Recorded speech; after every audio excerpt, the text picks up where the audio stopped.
Hello friends, आप सभी का स्वागत है हमारे इस यूट्यूब चैनल पर। आज का टॉपिक है दैनिक जीवन में पीएच का महत्व, importance of pH in everyday life. PH हमारे शरीर में तथा वातावरण में अनेक क्रियाओं को नियंत्रित करता है। इनमें से कुछ निम्नलिखित है। हमारे पाचन तंत्र में पीएच का कार्य, work of pH in our digestive system. Friends, हमें पता है कि हमारे आमाशय में उत्पन्न होने वाले पाचक रस में हाइड्रोक्लोरिक अम्ल यानी HCl होता है, जिसका पीएच लगभग 1.2 होता है। और हाइड्रोजन क्लोराइड यह एक अम्लीय पदार्थ है। यह आमाशय को हानि पहुंचाए बिना भोजन के पाचन में सहायता करता है। अपच की स्थिति में आमाशय बहुत अधिक मात्रा में अम्ल उत्पन्न करता है, जिससे आमाशय में दर्द एवं जलन का अनुभव होता है। इस दर्द और जलन को दूर करने के लिए एंटासिड का उपयोग किया जाता है, जिसमें क्षार पदार्थ होता है। एंटासिड एक क्षारीय पदार्थ होता है, ठीक है।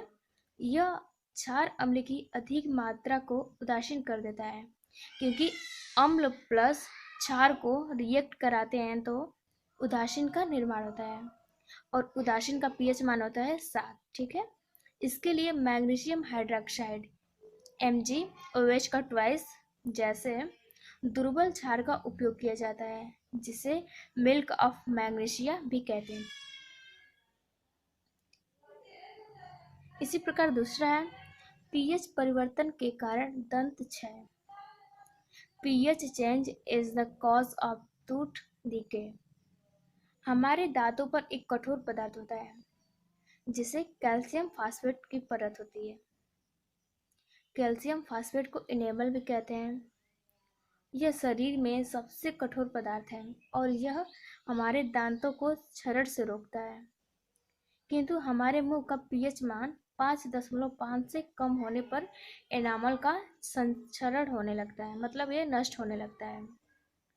भोजन के पश्चात मुंह में दांतों और मसूड़ों में चिपके हुए शर्करा एवं अन्य खाद्य पदार्थों को वहां उपस्थित बैक्टीरिया निम्नीकरण करके अम्ल उत्पन्न करते हैं। यह अम्ल पहले एनामल को गलाता है, फिर दांतों के भीतरी भाग को गलाने लगता है। इसलिए भोजन के पश्चात कई बार कुल्ला कर लेने से मुंह साफ हो जाता है, यानी कई बार पानी से कुल्ला कर लेंगे तो साफ हो जाएगा, ठीक है। सोने से पहले अच्छे क्षारकीय टूथपेस्ट द्वारा ब्रश करने से अम्ल की अधिक मात्रा को उदासीन किया जा सकता है, ठीक है। और उसी प्रकार वातावरण में भी अनेक क्रियाओं को यह नियंत्रित करता है। पौधों और पशुओं की पीएच के प्रति संवेदनशीलता, sensitivity of plants and animals to pH. जीवित प्राणी केवल समुचित पीएच दशाओं में ही जीवित रह सकते हैं। हमारा शरीर 7.0 से 7.8 पीएच परास के बीच सुखपूर्वक कार्य करता है। अच्छी उपज के लिए पौधों को मिट्टी के एक विशिष्ट पीएच परास लगभग 7 की आवश्यकता होती है। वर्षा के जल का पीएच मान जब 5.6 से कम हो जाता है तो वह अम्लीय वर्षा कहलाती है। अम्लीय वर्षा का जल जब नदी में प्रवाहित होता है अथवा झील, तालाब इत्यादि में इकट्ठा होता है तो उनके जल का पीएच मान कम हो जाता है। ऐसी स्थिति में जलीय पौधों और जंतुओं को बहुत हानि पहुंचती है। प्रायः उनका जीवित रहना कठिन हो जाता है और लगातार ऐसी स्थिति बनी रहने से उनकी मृत्यु हो जाती है।